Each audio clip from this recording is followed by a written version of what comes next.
Kia ora, tēnā koutou, hello and welcome. Today what we're looking at here is a 4-bit binary adder. Basically how it works here is that we've got these 4 redstone torches here, and they're just continually going through the 16 binary numbers that they can possibly go through, 0 through 15. And so let's take a look at how the mechanism works. First of all, we'll start off over here. This is the clock. This is basically just what sends the redstone pulse constantly going to the system. And if we look over here, you can see these I'm not sure how easy it is for you guys to make out, but if you see here, there are actually 3 different mechanisms? Yeah, I guess we can call them mechanisms. These are T flip-flops.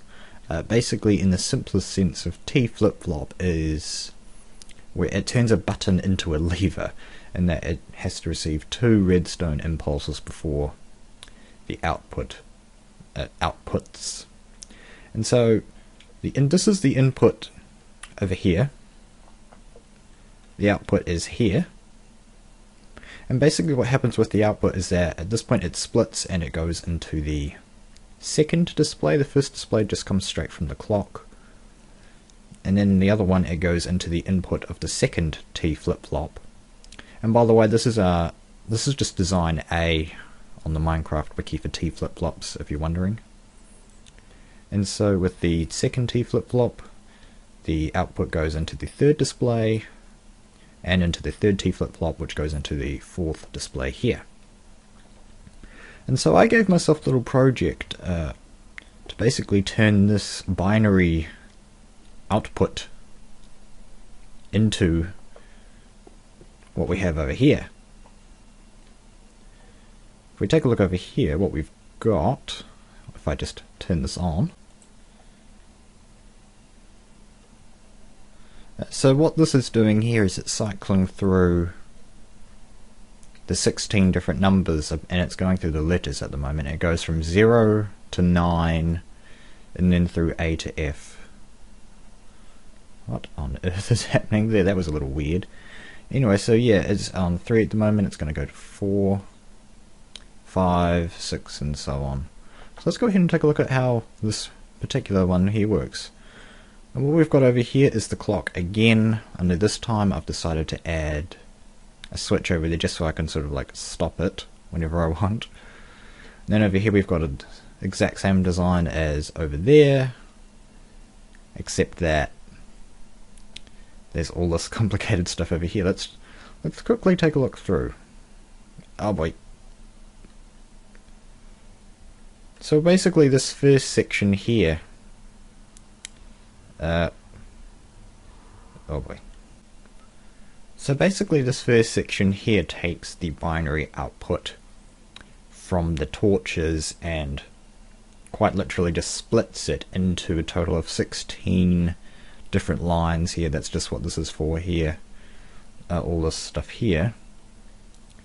And then if we come over here, this is just wiring it into what I like to call the boards. Basically these are the that's the logic which works out, but we'll get to that later.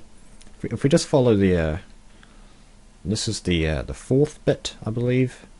Yeah, I think it is. No, wait. No. This isn't the 4th bit. This is all 4 bits, but it's been split from those 4 there. And so what we've got is, over here, this is 1, 2, 3, 4, 1, 2, 3, 4, 1, 2, 3, 4, and 1, 2, 3, 4. Okay, so if we just follow this one up here, you can see here what I've done up here, and all beneath here as well, but just up here it's easier to see. What we've got is I've split it again. I've split these 4 into 4 again, just up here. So 1, 2, 3, 4, 1, 2, 3, 4, 1, 2, 3, 4, 1, 2, 3, 4. I think you get it. So that's a total of 16 times 4, which is 64 splits. So the original binary impulse has been split into 64 in order to accommodate the gates, which we will now get to. And what you can see here, this is the logic which determines whether or not the output is actually output from the binary inputs. Basically, if we go and take a look over the one which is actually active, which is this one here, I believe this is number 15, 14, 13, 12, 11, so this would be number 11. So basically how it works is that if the correct binary input is put into this these logic gates here, then the output is put out. Basically I follow almost the same design for all of them. This is a pretty standard looking one anyway. This is basically just 3 AND gates. The 2 at the back for the 2 first inputs are wired into another one. And so basically you want to put a NOT gate on the one that you want to be off.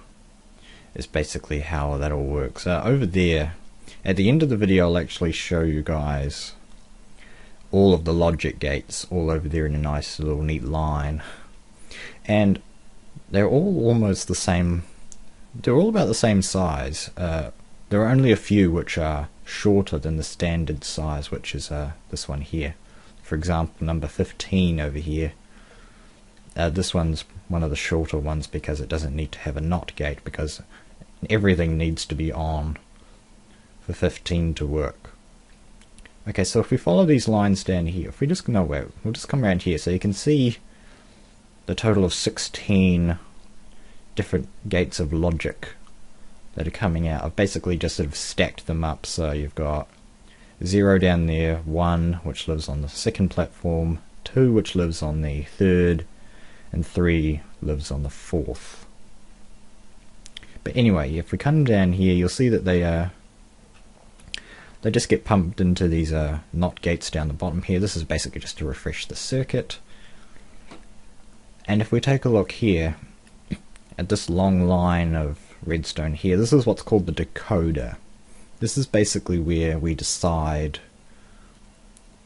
what the screen should do if it gets the right signal. For example, if we come down to 11, which is what we've got here, you can place torches on the corresponding lines down there to make it display what you want.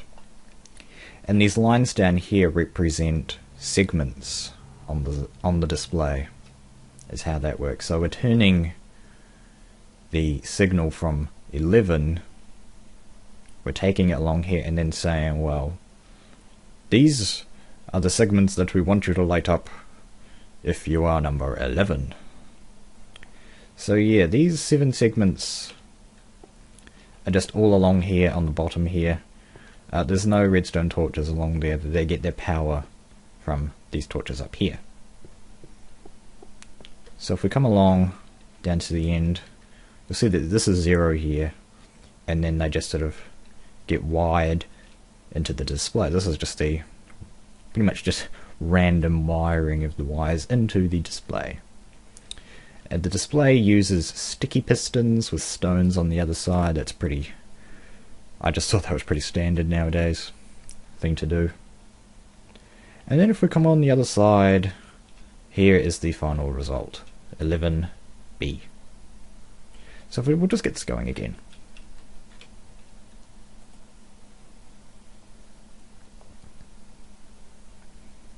In total, this machine took around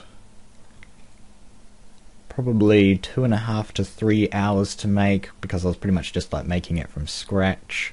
Now, in particular, the logic is all custom designed by me.